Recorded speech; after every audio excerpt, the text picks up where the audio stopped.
ஆளுநருடைய திட்டத்துக்கு விஜயை கொஞ்சம் 3 நாள் இது வெயிட் பண்ண வச்சது எல்லாமே பிஜேபியுடைய இதான்.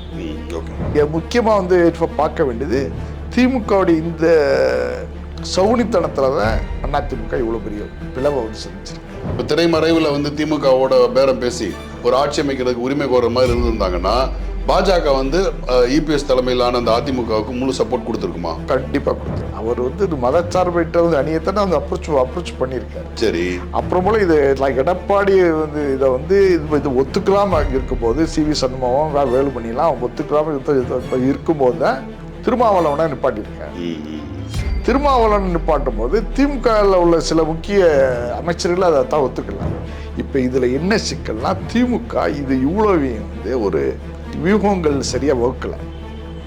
இதே பிளவு வந்து திமுகலே வரலாம். அதிமுகவுக்கு இப்போ உள்ள இது வந்து பிளவு திமுகலையும் வரலாம்.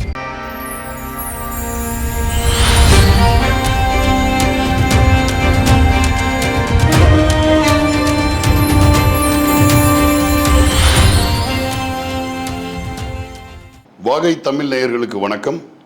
இன்று நம்மோடு இணைந்திருப்பவர் பத்திரிகையாளர் புதுமடம் ஜாஃபர் அவர்களை வரவேற்போம். வணக்கம். வணக்கம் சார். இன்னைக்கு சட்டசபையில் வந்து பெரும்பான்மையை நிரூபித்து தாவேகா வந்து தன்னுடைய ஆட்சியை சிறப்பாக செயல்படுது.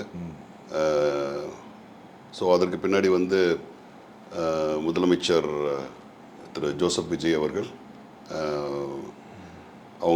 அவரோட பேச்சும் பார்த்தோம். நம்ம இதில் முக்கியமாக பார்க்க வேண்டியது அதிமுகவுடைய இது பிளவு இல்லை. அதிமுகவோட பிளவு வந்து அவங்க வந்து சட்டசபையில் அமரும் போதே வந்து இரு பிரிவாக தான் வந்து அமர்ந்துருக்குறாங்க. ஸோ அவங்க வந்து இப்போ பேசும்போது கூட வந்து பார்த்தீங்கன்னா இருவரும் வந்து அணியாத்தான் இருக்கிறாங்க. ஆமாம், இருவரும் தனியடியாக இருந்தாங்க.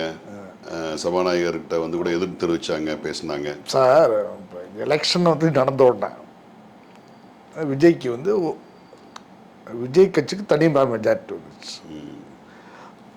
அதிமுகவுக்கு இது கிடையாது, திமுகவுக்கு கிடையாது. இந்த சூழலில் திமுக வந்து ஒரு திட்டத்தை வைக்குது. எடப்பாடியை வந்து சிஎம் ஆக்கினாங்கன்னு சொல்லி இங்கே தான் வந்து பிரச்சனை வந்து ஆரம்பமாகுது. அதிமுக வந்து அது வரைக்கும் ஒற்றுமையாக தான் இருக்குது. எந்த விதமான பிளவும் இல்லை, இது இல்லை. எடப்பாடியை வந்து சிஎம் ஆக்கிறதுக்கு திமுக வந்து சப்போர்ட் பண்ணுங்கிற ஒரு இது வருது, பேச்சு வரும்போது அடுத்த நாள் எலெக்ஷன் முடிஞ்ச மறுநாள் ஒரு மீட்டிங் ஆகுது. அதிமுக சார்பாக ஒரு எம்எல்ஏ கொண்ட மீட்டிங் ஆகுது. அப்போ வந்து எடப்பாடி இந்த இஷ்யூவை வந்து சொல்கிறாரு, என்னையை வந்து சிஎம் ஆக்கிறதுக்கு திமுக விரும்புது, நீங்கள் சப்போர்ட் பண்ணணுங்கிறாரு. அப்போ வந்து அங்கே வந்து கட்சிக்காரர்கள் மத்தியில் பெரிய கொந்தளிப்பு வருது. நாம் வந்து கட்சி வந்து ஆரம்பிக்கப்பட்டு திமுகவுக்கு எதிராக தீய சக்தின்னு சொல்லி தான் அம்மாவிலேருந்து ஜெயலலிதா எம்ஜிஆர் வரைக்கும் சொல்லி தான் அந்த கட்சி நம்ம இருந்திருக்கோம், வளர்த்துருக்கோம். இந்த சமயத்தில் நம்ம திமுகவுடைய வந்து ஆதரவை எப்போ பெற்றோம்னா கட்சி வந்து பின்னாடி விசாரம். இது வந்து மதிமுக என்ன மாதிரி வீழ்ச்சியை சந்திச்சோ அதே வீழ்ச்சியை நம்மளும் சந்திப்போம் அப்படிங்கிறது எல்லாருடைய இதாக கருத்தாக இருக்குது. இதற்கு திமுக, அதிமுக, பிஜேபி மூன்றுமே இதுக்கு வந்து இதாக இருக்கா, உடந்தையாக இருக்கிற. விஜய் வந்து விட்டால் ஒரு இதில் உடந்தை குறிக்கிடுங்க. பிஜேபியும் திமுகவும் உடந்தை அப்படின்றது எப்படி பார்க்குறது? இல்லை சார், இந்த ஆட்சி அமைக்கிறதுக்கு பிஜேபி இதாக உடந்தையாக இருந்தால் தான் ஆட்சியை வந்து இதை முடியும், அமைக்க முடியும். இல்லை, இதில் வந்து பிஜேபிக்கு வந்து எம்எல்ஏக்களே இல்லை, ஒரே ஒரு எம்எல்ஏ தான் இருக்கிறாங்க சார். இதில் வந்து மத்திய அரசு ஆளுநர் தான் இது பண்ணி வைக்கணும், பதவி பிரமாணம் வைக்கணும்.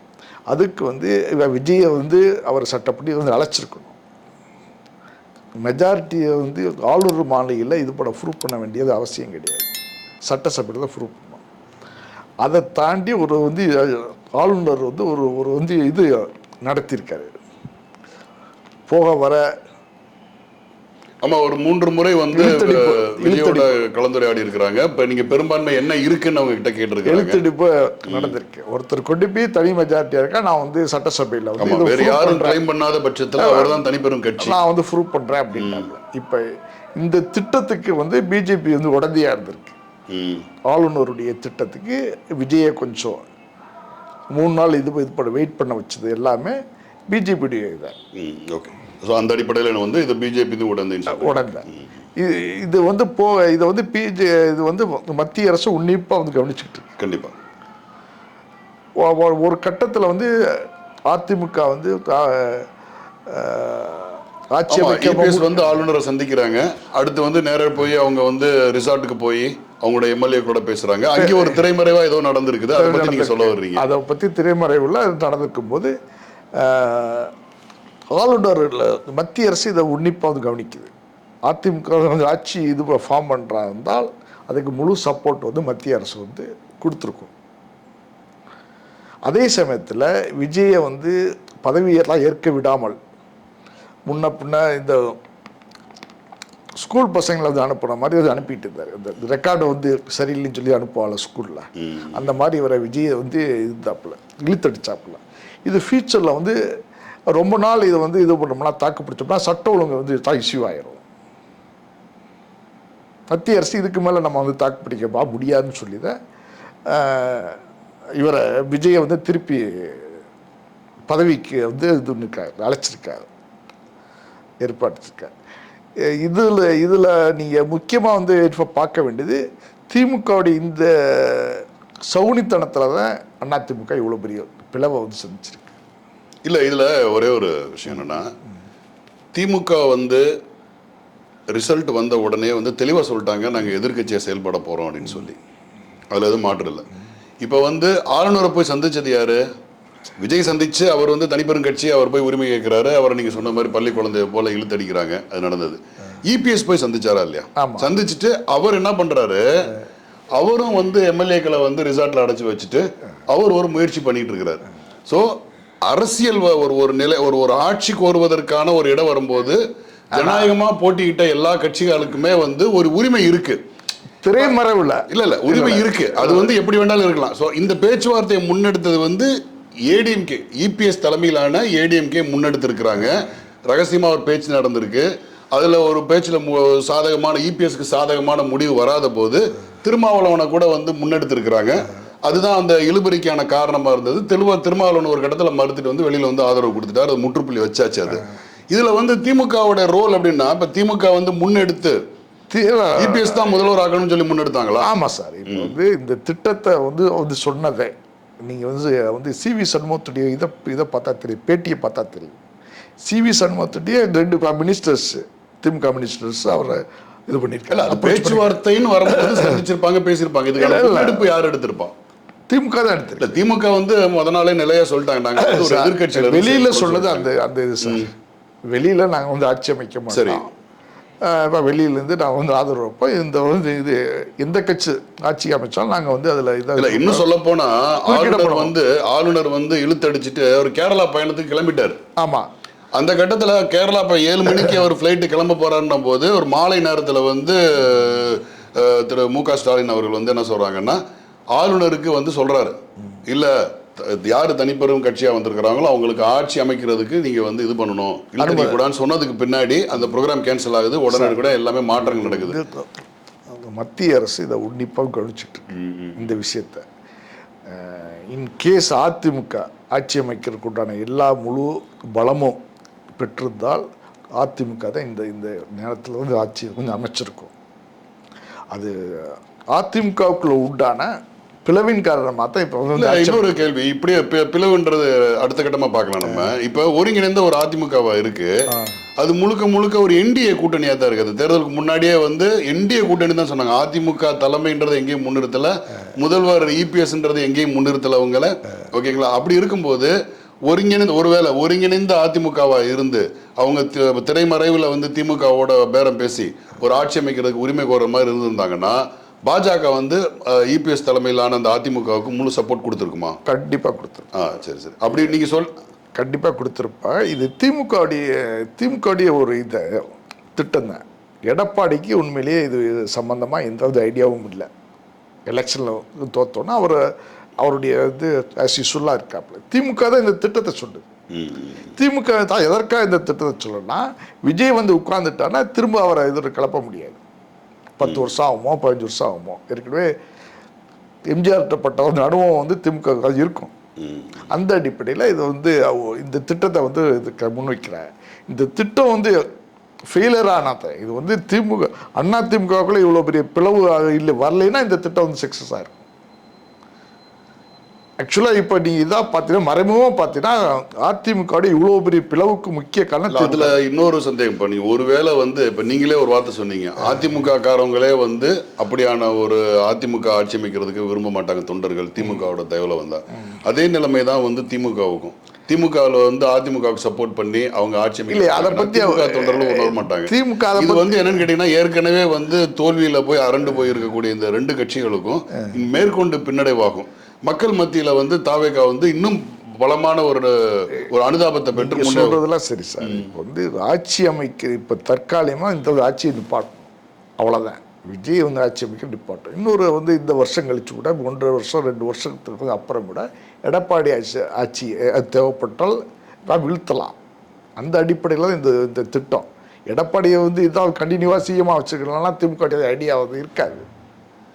தேவைப்பட்டால் இது வந்து அனுப்பி சொல்றது ரொம்ப ஆச்சரியமா இருக்கு. அதாவது அதிமுகவை ஆப்ரேட் பண்றதே வந்து திமுக தான் இருக்கு ஆட்சி. ஆனா என்னன்னு கேட்டீங்கன்னா தாவேகா வந்து எப்ப வந்து அந்த ஸ்ட்ரகிள் நம்பர் 108ல நின்றதோ அப்பயே வந்து ஒரு பரவலான ஒரு ஒரு ஒரு சந்தேகங்களும் ஒரு பேச்சும் வந்து நடந்தது. அது என்னன்னு கேட்டீங்கன்னா கிட்டத்தட்ட 32 எம்எல்ஏக்களோட அதிமுக வந்து வெளியில வரும். அதை நடத்துறது வந்து ஒரு மிக பிரபலமான ஒரு தொழிலதிபர், அந்த தொழிலதிபரோட மனைவி ஓபனா சொல்லாமே ரீமா ஜோஸ் மார்டின் வந்து அவங்க தலைமையில வந்து ஒரு அணியை பிரிச்சுட்டு வந்து வருவாங்க. சொல்ல போனா லீமா ஜோஸ் மார்டினே வந்து ஒரு அறிக்கை சொன்னாங்க, ஒரு பூதகரமான ஒரு விஷயத்தை சொன்னாங்க. அந்த முன்னெடுப்பு வந்து அந்த ஏற்கனவே அந்த அணியில ஏற்பட்டுருச்சு. அது ஏற்பட்டு அது வர்றதுக்கான எல்லா சூழல்களும் வந்து இந்த எடப்பாடி திட்டம் சிஎம் ஆக்குற திட்டம் வந்து காலையில சொன்ன பிறகு இந்த முன்னெடுப்புகள் இந்த பேச்சுவார்த்தை எல்லாம் எல்லாமே வந்துச்சு வெளியில. இல்ல ஒரே ஒரு எடப்பாடியை மட்டும் சிஎம் இல்லைன்னு திமுக சொல்ற அந்த அந்த திட்டத்தை இது முன்வைக்கலைன்னா இந்த மாதிரி ஒரு பிளவு வந்திருக்காது. இந்த மாதிரி திட்டம் நீங்க இந்த திரைமறைவுல நடந்த திமுக அதிமுக அந்த பேரம் அப்படின்றது புரிஞ்சுக்கிற முடியுது. அந்த அந்த கலவரத்துக்குள்ள வந்து தொல் திருமாவளவன் அவர்களையும் முன்னில வச்சு பேசப்பட்ட விஷயங்களையும் புரிஞ்சுக்கிற முடியுது. ஆனா இதுக்கான முன்னெடுப்புக்கு முன்னாடி இன்னொரு ஒரு சீக்வன்ஸ் என்னன்னு கேட்டீங்கன்னா, நான் சொன்ன மாதிரி அங்கே வந்து அதிமுகவில் ஏற்கனவே நான் சொன்ன மாதிரி இப்போ லீமா ஜோஸ் மார்டின் முதல்லாம் வந்து ஏற்கனவே முன்னெடுத்தாங்க. அவங்க வந்து தாவேகாவுக்கு ஆதரவு கொடுக்கறதுக்கு ரெடியா இருக்கிறாங்க. இங்க வந்து அவர் மறுமையா இருக்கிறாங்க, அங்கே வந்து அவங்க இருக்கிறாங்க. இது ஒரு பிரிட்ஜா வந்து ஒரு பாலம் பண்ற மாதிரி பண்றது தான் அவங்களோட நிலையானதா இருந்தது. அஃபாருங்க நீங்க சொல்றது சரிதான். இது எல்லாமே திமுக இந்த திட்டத்தை வந்து முன்வைக்க போது ஏற்பட்ட பிளவுகள் இது. அதுக்கு முன்னாடி இந்த எதுவுமே கிடையாது.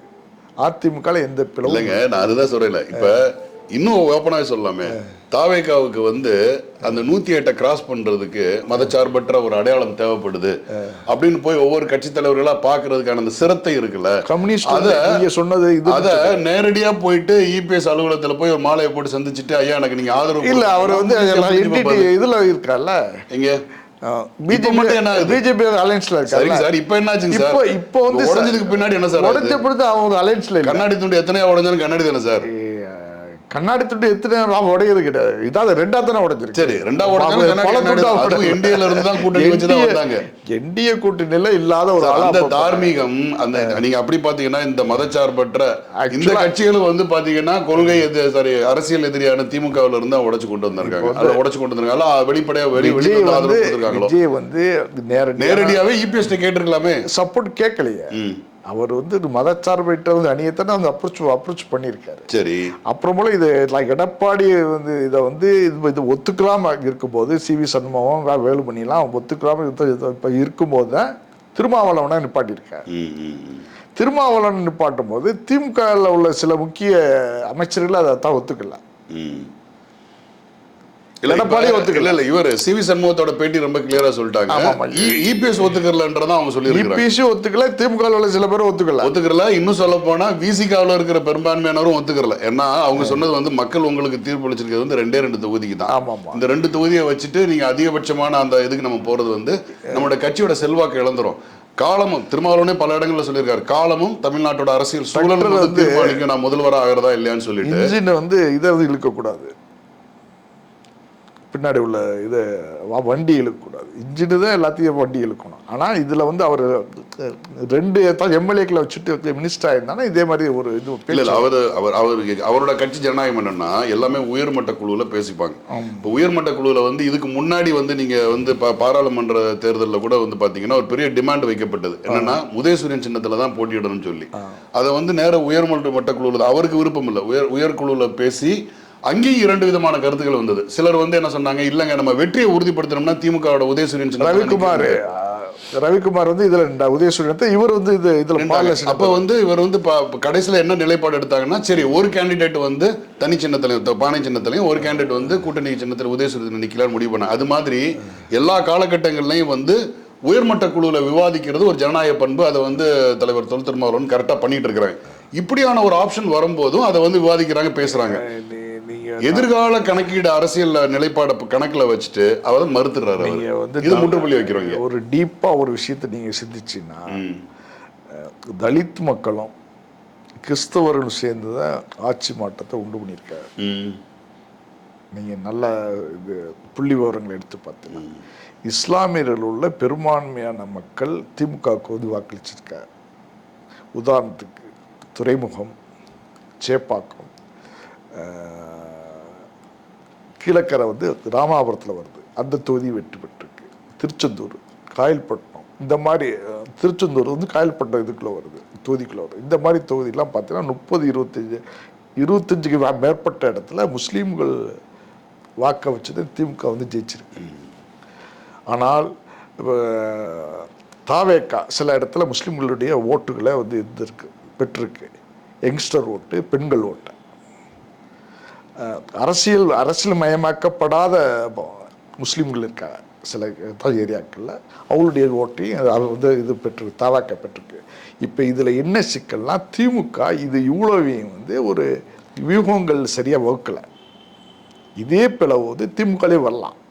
அதிமுகவுக்கு இப்போ உள்ள இது வந்து பிளவு திமுகலையும் வரலாம். திமுகவில் வரலாமா? ஆமாம். என்ன அதிர்ச்சியான செய்தி சொல்கிறீங்க? இல்லைங்க, இப்படி வந்து நீங்கள் வந்து தோல்விக்கான முழு இது யாரு காரணம் யாரு? ஸ்டாலினை சுற்றி உள்ள குடும்பங்கள் தானே. அப்போ ஸ்டாலினுக்கு எதிராக ஒரு ஆள் வந்து கிளம்ப மாட்டார்னு என்ன இருக்கு? இல்லை, அது உங்களோட யூகமா நீங்க ஜோதிடமா சொல்றீங்களா? இல்லை, ஜோதிடமா இல்லை, இயற்கையாவே. இப்போ வந்து எடப்பாடி பேச்சை கேட்காதுக்கு என்ன காரணம்? என்ன காரணம்? அவர் தொடர்ச்சியான தோல்விகள், 10 தோல்விகளுக்கு மேல பண்ணிட்டாரு. அதே மாதிரி இவரும் ஒரு பெரிய தோல்வியை வந்து, ஆனா தோல்விக்கான விலைகள் வந்து பெரிய விலை இருக்கு கொடுத்துருக்கு. திமுக செலவு பண்ணியிருக்காங்க, பெரிய சாட்டிஸ்ஃபேக்ஷன் அமைப்புகளை வச்சு சர்வே பண்ணியிருக்காங்க. இவ்வளவுமே இதை ஃபெயிலியர் ஆச்சு. அவருமே ஸ்டாலினுமே தோத்துட்டாரு. இல்லை, நீங்கள் அரசியல் தோல்வியை வச்சு ஒரு கட்சி பிளவுபட போகுதுன்னு சொல்லி ஒரு ஆருடம் சொல்றது ஏற்றுக்கொள்றது மாதிரி இல்லை.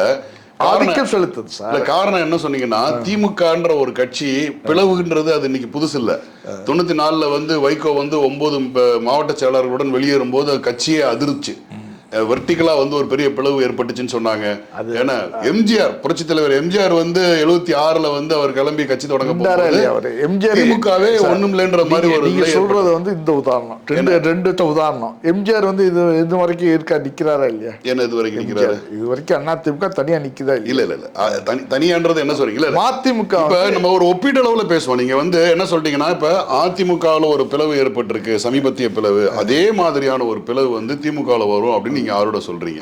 ஆரோடம் இல்ல, சரி, ஒரு கணிப்பு இல்ல, கணிப்பும் ஆரோடம் எல்லாம் ஒண்ணுதான். ஏன்னா சந்தேகம்ன்றது ஏதோ அரசல் புரசலா இருக்குன்றத வச்சு சொல்ற சந்தேகம் இல்ல சார். நீங்க அப்படியான சூழல், ஏன்னா சூழல் அப்படின்றது அதிமுகவில் ஏற்படுறது சூழல் நம்ம தொடர்ச்சியா பாக்குறோம்.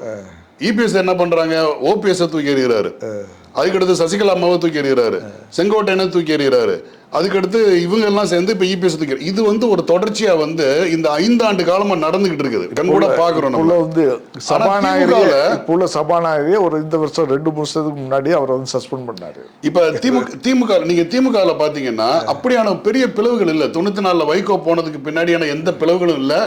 ஈவன் நீங்க சொல்ல போனீங்கன்னா வாரிசு அரசியல் அப்படின்னு சொல்லி குற்றம் சாட்டக்கூடிய உதயநிதி வந்து அவர் வந்து துணை முதல்வராக நியமிக்கப்பட்ட போதோ இல்ல அதுக்கு முன்னாடி வந்து எம்எல்ஏவா நின்று அவர் விளையாட்டுத்துறை அமைச்சராக வந்த போது கூட திமுகவில் எந்த சலசலப்பும் எந்த ஒரு பெரிய அதிருப்தியும் இல்லை. அது ரொம்ப சாலிடா இருந்தது. ஆட்சியில அதுக்கு பின்னாடியான தேர்தலில் வெற்றியும் பெற்றாங்க. ஆட்சியில வந்து இருக்கும்போது சலசலப்புகள் இதெல்லாம் வந்து ஆட்சியில இருக்கும்போதுதான் வந்து ஆட்சியில இல்லாத இருக்கும்போதுதான் வந்து ஏடிஎம்கேல இருந்து சுக்குநூறா உடைஞ்சது. ஆட்சியில இல்லாம உங்களுக்கு நினைவூட்டுறேன் நானு, ஆட்சியில இருக்கும் போதுதான் ஏடிஎம்கே வந்து சுக்குநூறா நொறுங்கினது. ஆட்சியில இருக்கும் போதும் தக்க வச்சிருந்தாங்க. ஆட்சி இழந்ததுக்கு பின்னாடியும் ஆட்சியில இல்ல போது இவ்வளவு பெரிய இது கிடையாது, பிளவு கிடையாது. சசிகலா வந்து இப்ப வெளியில வந்தாங்க. ஓபிஎஸ் இதை என்ன சொல்றீங்க? எப்படி ஓபிஎஸ் அப்போதைக்கு அங்கதானே இருந்தாரு. ஓபிஎஸ் வந்தாரு, எப்படி வெளியேற்றினாங்க, என்ன மாதிரி என்னென்ன நடந்தது? அங்கதானே அது சலசலப்பு இல்லையா? அங்கதானே இருந்தாரு. அவருக்கு அவர் வந்து முன்னாள் இதா சிஎம், இவர் சிஎம்மா இருக்கிறது அவருக்கு கொஞ்சம் இதா இருந்துச்சு.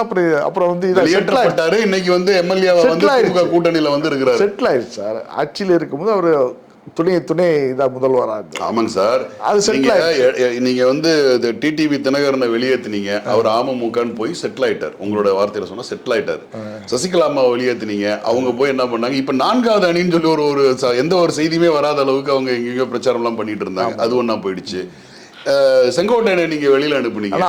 செங்கோட்டையன் போய் தாவேகால போய் செட்டில் ஆயிட்டாரு. ஓட்டு வந்து இப்ப வந்து இல்ல செட்டில் ஆயிட்டாரு. இப்ப வந்து இபிஎஸ் அண்ட் சிவி சண்முகம் இவங்க இருக்கிறாங்க, வேலுமணி இருக்கிறாங்க. இப்ப இது எப்படி செட்டில் பண்ண போறீங்க? என்ன மாதிரி முடியும் இதோட செட்டில்மெண்ட்? எப்படி முடியும் சார்? இப்ப கரண்டா நடக்கிற இபிஎஸ் சிவி சண்முகம் வேலுமணி இந்த டீம் இருக்கு இல்லையா, நீங்க ஒரு இது எப்படி முடியும் நினைக்கிறீங்க? இது தனி அணியாவே வந்து செயல்படும். சரி சரி. ஒரு ஃபியூச்சர்ல வந்து தொண்டர்கள் மத்தியில் பெரிய இது வரும், கொந்தளிப்பு, எல்லாரும் இதாக ஒன்றா சேரணும்னா. அப்போ எல்லாரும் ஒன்றா சேரக்கூடாது, இதுக்கு வாய்ப்புகள் எல்லாம் இருக்கு. ஆனால் இப்போ வரைக்கும் எல்லாம் எடப்பாடி தான் எடுத்த இதில் முடிவு இருக்குல்ல, திமுக வந்து ஆதரவு இருக்கிறக்காண்டி பெருக்காண்டி அது வந்து மிகப்பெரிய இதுன்னு தவறுன்னு சொல்றாங்க. நீங்க சொன்னதுல ஒரு விஷயத்துல நான் உடன்படுறேன். ஏன்னா சட்டசபை வளாகத்துக்குள்ள வந்து இரு அணிகளா வந்து எதிரும் புதிருமா நிக்கிற ஒரு சூழல் வந்துட்டு இருக்கும் போதே வந்து பாத்தீங்கன்னா நேற்று நைட்டு வந்து மரியாதைக்குரிய சசிகலா அம்மையார் வந்து ஒரு பேட்டி கொடுத்தாங்க. அந்த பேட்டியை வந்து என்ன சொன்னாங்கன்னா, கடந்த காலத்தை மறந்துடுவோம், ஒற்றுமையாக நின்று செயல்படுவோம், ஒரு கூட்டணிகளை வந்து நம்ம ஒரே தாய் குடும்பமாக நம்ம நின்று செயல்படுவோம்னு சொல்கிறாங்க. அதை பற்றி உங்களோட வாய்ப்புகள் இருக்குது சார். அதுக்கான முழு வாய்ப்புகள் இருக்குது. இல்லை, அதற்கான திறன் இருக்கா? அதை யார் முன்னெடுப்பா அப்படியான ஒரு இணைப்பை நடத்துறதுக்கு? அது வந்து சசிகலா அம்மாவோட முன்னெடுக்கலாம். என்னமோ அதுக்குண்டான எல்லா இதுவும் பெற்றவர், வலிமை பெற்றவர்களுக்கும் அவர் தான். இல்லை, இப்போ ஒரு புரட்சி தலைவி அம்மா அப்படின்ற மாதிரி ஒரு மிகப்பெரிய பிம்பம் இருந்தது. இல்லை, அந்த பிம்பம் இருக்கும்போது இப்போ ஒன்றும் இல்லை, நீங்கள் வந்து எம்ஜிஆர் மறைவுக்கு பின்னாடி 87 இல்லை 88 அந்த காலகட்டத்தில் வந்து பார்த்தீங்கன்னா ஜானகி அம்மா 24 நாட்கள் ஆட்சி நடக்குது. அந்த 24 நாட்களும் வந்து அவங்கள ஜானகி அம்மாவை பேக் பண்ண, பின்புறமா நின்று அவங்கள சப்போர்ட் பண்ண ஆளுமைகள்லாம் பார்த்தீங்கன்னா மிகப்பெரிய ஆளுமைகள் எல்லாருமே. ஆர்.எம். வீரப்பனா இருக்கட்டும், திருநாவுக்கரசராக இருக்கட்டும், அப்படி மிகப்பெரிய ஆளுமைகளோட. இந்த பக்கம் நீங்கள் ஜெயலலிதா பக்கம் பார்த்தீங்கன்னா யாருமே இல்லை, இப்போ கூட யாருமே இல்லை. ஆனால் அதுக்கு பின்னாடி வந்து நடந்த எலெக்ஷனில் வந்து பார்த்தீங்கன்னா இவங்க வந்து கிட்டத்தட்ட ஒரு 17 தொகுதிகளில் ஜானகி அம்மா வந்து ஒரே ஒரு தொகுதி மட்டும்தான். நீங்கள் வந்து சசிகலா நான் ஒரு பேசி முடிச்சுக்கிறேன். இது இப்போ வந்து இப்போ 17-1 இருந்தது. ஸோ இதை வந்து கட்டமைக்கிறதுல வந்து சசிகலாவோட பங்கு வந்து பெரும் பங்காக இருந்தது. அதாவது வி.என். நடராஜனா இருக்கட்டும், சசிகலாவாக இருக்கட்டும், அவங்க வந்து மகாதேவன் சொல்லிட்டு அவங்களோட ரிலேட்டிவா இருக்கட்டும், அவங்க கட்டமைச்சாங்க.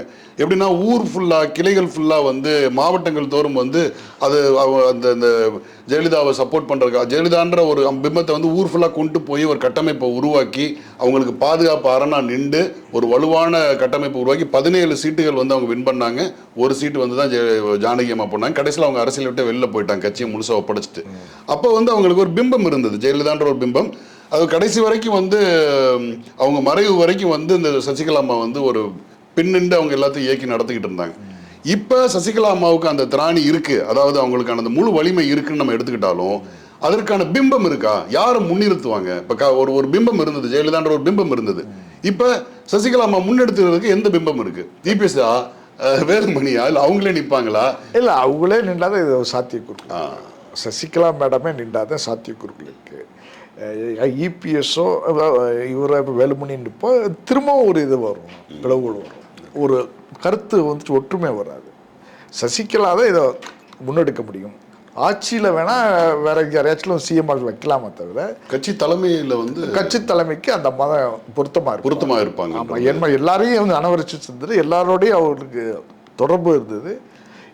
ஒரு துரதிர்ஷ்டவசமாக அது ஏதோ ஒரு இதாகிடுச்சு, விளையிடுச்சு. இப்போ இருக்கு. சரி, இதுவரை நான் கேட்ட அனைத்து கேள்விகளுக்கும் அழகிய முறையில் பதில் சொன்ன வணக்கம். நன்றி, வணக்கம்.